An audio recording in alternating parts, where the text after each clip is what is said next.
What's up, guys? Today we're going through the Met cart cleaning process. Before we start, we have to make sure that the Met cart is off as well as the heater. Now to do that, hit the switches on the front and the back of the Met cart respectively. After that, we have to come to the back of the Met cart and disconnect the heater. So I'll show you where that is. Work your way back in here. All right, we've already disconnected it, but it's this plug right here that plugs in right here. All right, and it's a simple unplug.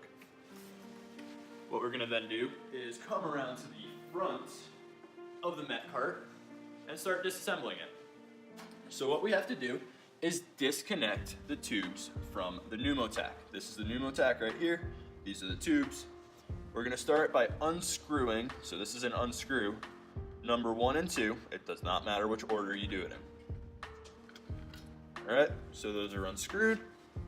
You're going to disconnect the tubes from the black pressure valves on the side of the pneumotac. All right, gently try not to break this expensive piece of machinery.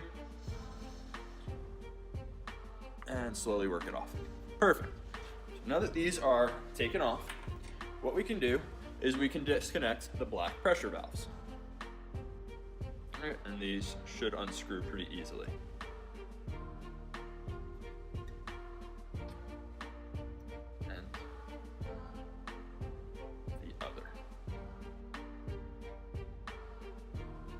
Perfect. All right, the next part of disassembling the pneumotac is taking off the front screw valve. All right, this is the tube connect. Just gonna screw it off.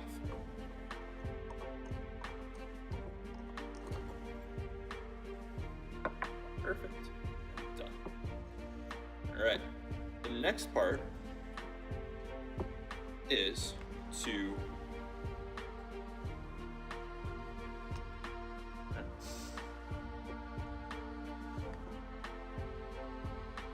gently remove the pneumotac from the mixing chamber.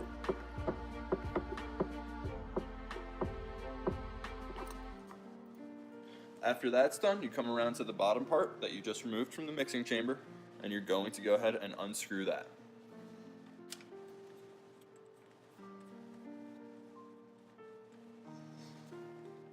And you should end up with a piece that looks like this.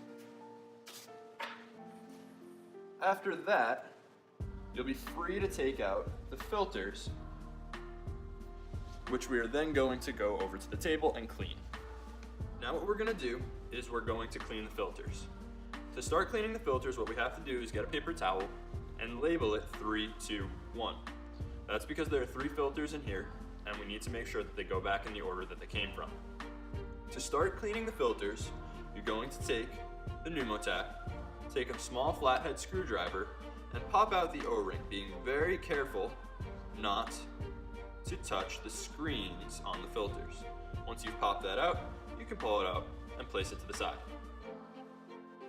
After that, you're gently going to take the pneumotac, flip it over, and tap it on the table so that the screens come out. All right, you can take the body of the pneumotac and place it off to the side. The screens have numbers on them, and the numbers are denoted by little dots over here on the top. So this one has 3 little dots. You may not be able to see it, but when you take it out to do it yourself, there are going to be 3 little dots on this one. That would be number 3. This would be number 2, and this would be number 1. It's important to keep these in order. What we're going to do now is we're going to take our hands, dip them in the water, place some baby soap, nonsense, on our hands, and gently create small circles on the screens to clean them. Once you've cleaned the entire screen, what you're going to do is you're going to rinse off your hands, get some clean water on them, and continue the process until the screen is free of soap.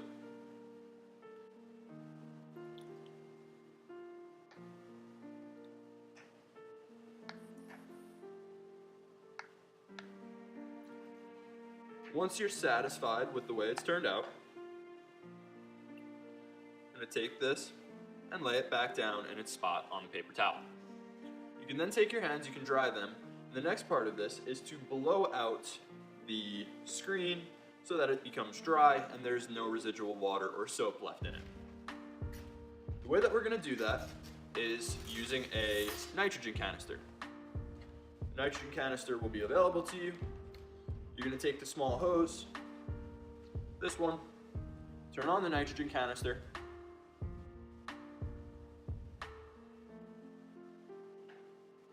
turn on the nitrogen canister by turning it a quarter of the way counterclockwise.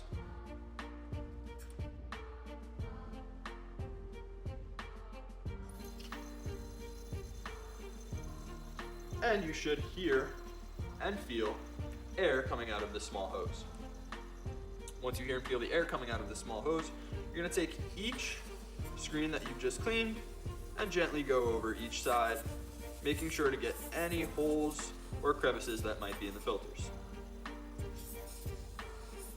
For some filters, there are going to be small divots that have built up water in them, and it's important to blow that out.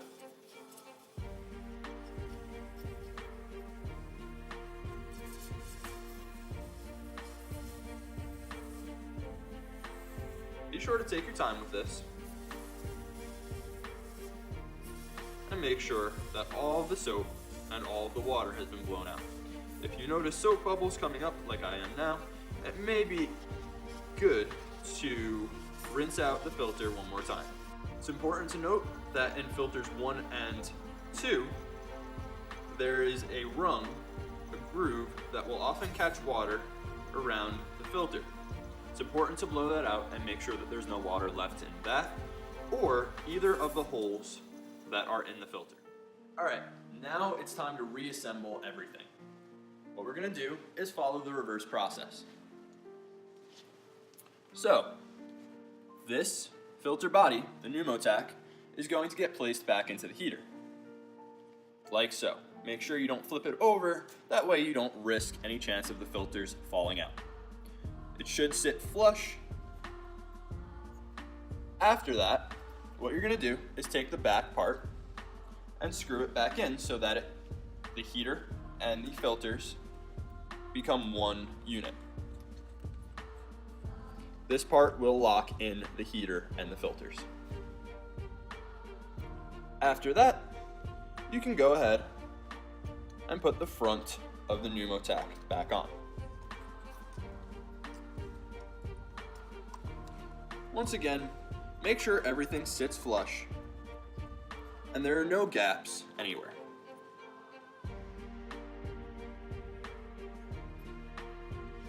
After that, you can then take the filter and the assembled pneumotac and place it back into the mixing chamber.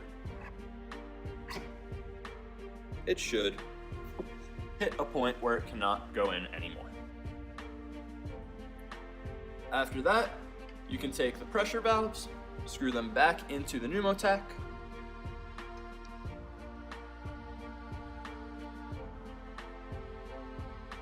making sure they're going into the proper direction. Very important not to force these in. After that, we can then put these tubes back to their respective positions. Blue will go to number 1 or the other blue.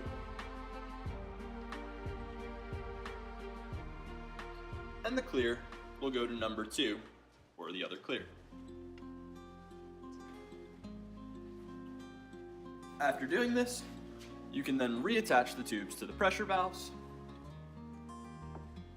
making sure that the clear is going to number 2 and the blue is going to number 1 as labeled on the actual metabolic part.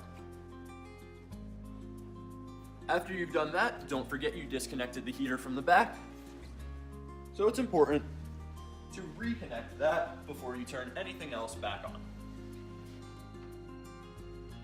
Once you've done that, you can turn the Met cart back on and proceed to calibrate.